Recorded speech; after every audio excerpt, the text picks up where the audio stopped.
और फिर जन्नत की आला नेमतें दी जाएंगी।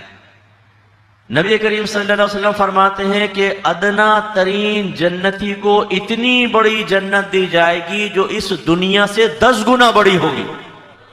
ये अदना तरीन जन्नती है। यहां 120 गज के प्लॉट के लिए भाई भाई लड़ रहे हैं, गरीबान पकड़ रहे हैं, खून के प्यासे हो गया, खून सफेद हो गया,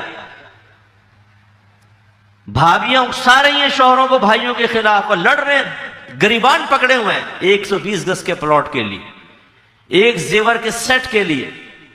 और वहां पर अदना जन्नती को इतनी बड़ी नेमत, और आला जन्नती जो होगा उसको तो कितनी मिलेगी आप अंदाजा करें कि रहमत कौनैन सल्लल्लाहु अलैहि वसल्लम इरशाद फरमाते हैं कि बाज़ जन्नती ऐसे होंगे जिनको इतना ऊंचा दर्जा दिया जाएगा कि अदना दर्जे वाला जन्नती उसे इस तरह देखेगा जैसे तुम जमीन पे खड़े होकर आसमान के सितारे को देखते हो, इतना ऊंचा होगा।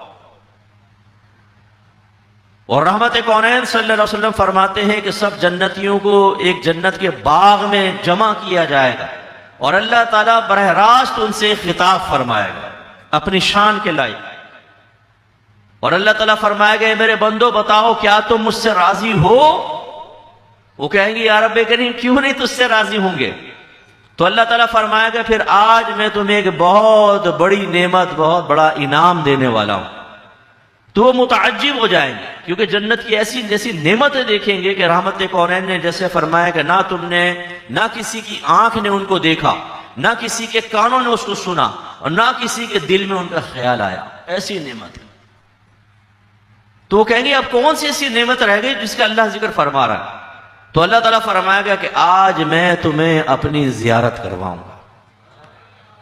और फिर वो अल्लाह ताला पर्दे हटाएगा और अपनी शान के लायक अपना दीदार करवाएगा। हम अपने रब को देखेंगे अपनी जाहिरी आंखों से।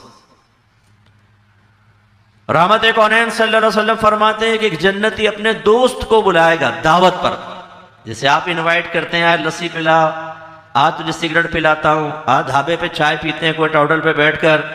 और रहमत कौनैन सल्लल्लाहु अलैहि वसल्लम फरमाते हैं कि जब वो दस्तरखान लगाएगा तो उसमें 80,000 किस्म के खाने होंगे, 80,000 किस्म के खाने। यह है सैलरी उनकी जिन्होंने ड्यूटी पूरी की होगी। नबी करीम सल्लल्लाहु अलैहि वसल्लम फरमाते हैं कि एक जन्नती लेटा होगा तो उसको आसमाने जन्नत पे परिंदे उड़ते हुए दिखाई देंगे, तो दिल चाहेगा उसका कि काश ये भूनकर मेरे पास आ जाए, रोस्टेड आ जाए।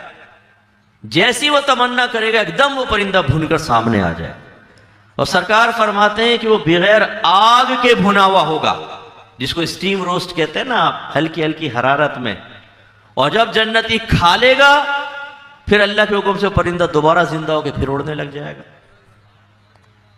एक जन्नती तमन्ना करेगा कुछ फल लगे होंगे, काश मैं ये फल खाऊं, एकदम शाख झुककर नीचे आ जाएगी, बिल्कुल वो तोड़ के आराम से खाएगा। जैसे ही खाएगा फिर पूरा हो जाएगा, खाएगा फिर पूरा हो जाएगा, खाएगा फिर पूरा हो जाएगा, छोड़ेगा फिर जाके शाख से लग जाए, क्योंकि जन्नत की नेमत में कोई फना नहीं। 4 किस्म की नहरें होंगी, एक पानी की, एक दूध की, एक शहद की और एक शराब की नहर।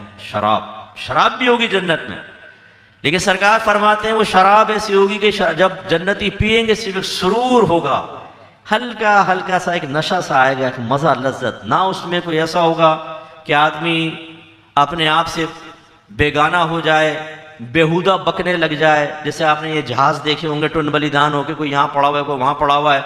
ये शराबियों को देखे माँ बहन की गालियां बक रहे होंगे, ना माँ की तमीज ना बाप की तमीज। वो शराब में ऐसा नहीं है। दूध पिए, खालिस दूध की नहरें बह रही हैं, शराब की नहरें, पानी, जितनी मर्जी नेमत खाओ। सरकार सल्लल्लाहु अलैहि वसल्लम ने फरमाया, कुरान के मज़ामीन भी इसकी तायीद करते हैं कि सरकार ने फरमाया जन्नती जिस चीज की तमन्ना करेगा अल्लाह ताला उसे वो अता फरमा दे।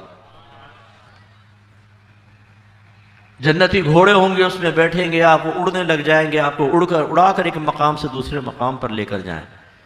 सरकार फरमाते हैं जब जन्नती जन्नत में चला जाएगा तो एक फरिश्ता निदा करेगा, जन्नतियों खुश हो जाओ कि अब तुम हमेशा जिंदा रहोगे, तुम्हें कभी मौत नहीं आएगी।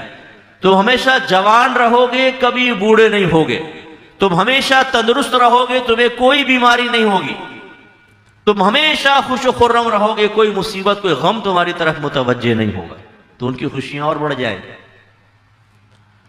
और रावी कहते हैं कि नबी करीम सल्लल्लाहु अलैहि वसल्लम ने फरमाया कि जब जन्नती जन्नत में दाखिल होंगे तो उनकी उम्र 30 या 33। जब भी किसी हदीस में या का लफ्ज देखे ना, ये या ये, वो नबी नहीं फरमाते, क्योंकि नबी करीम का जो भी कौल होता है वो वही इलाही की सूरत होती है, और वही इलाही में तरद्दुद नहीं होता। तरद्दुद का मतलब यार ये या ये तो यकीनी ना हुआ ना, ये तशरीफ लाए थे ये तशरीफ लाए थे, इसका मतलब मुझे यकीन नहीं। हालांकि कुरान और हदीस में जो बात बयान होती है बिल्कुल यकीनी होती। तो ये रावी को शक होता है असल में सहाबा में से किसी को कि उन्होंने सुना, तो वो कहते हैं 30 फरमाया था सरकार ने या 33, मुझे याद नहीं। तो वो दोनों बातें बयान कर देते हैं ताकि गलत बयानी ना हो जाए। सरकार ने 30 फरमाया मैं 33 कह दूं, सरकार ने 33 फरमाया मैं 30 कह दूं, तो झूठ मंसूब हो जाएगा, इसलिए वो कहते हैं 30 या 33। अब आप फर्ज कर लें कि 33 भी ले ले, भरपूर जवान होता है आदमी 33 ईयर्स में।